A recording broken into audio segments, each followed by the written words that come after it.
چې د پلار نیکه د کارنامو ستایلو سره سره خپل هم ځان د کار جوړ کو او خپل هم ځان داسې جوړ کو چې مونږ هم د خپل قوم او د خلکو ته فایده ورسو.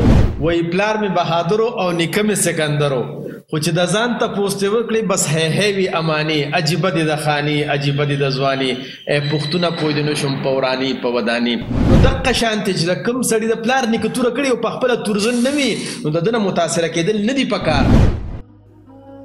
د خدای د پاره پښتنو سانونو پیژنئ ستاسو د پاره خو به ځان له پیغمبر نه راځي.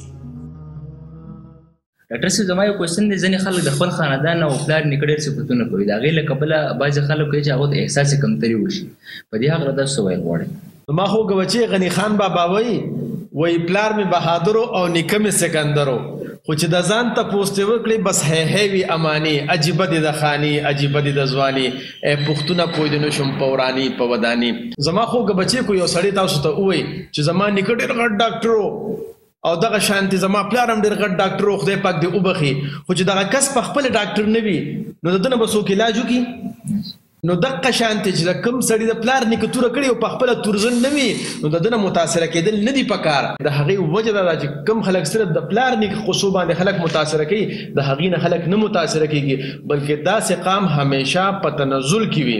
نو موږ له پکار دي چې د پلار نیکه د کارنامو ستایلو سره سره خپل هم ځان د کار جوړ کو او خپل هم ځان داسې جوړ کو چې مونږ هم د خپل قوم او د خلکو ته فایده ورسو. دا به خلک مایوسه کېږي نه بلکې زمونږ او تاسو نه به ښه اثر اخلي او هغوی هم د کار جوګه کېږي.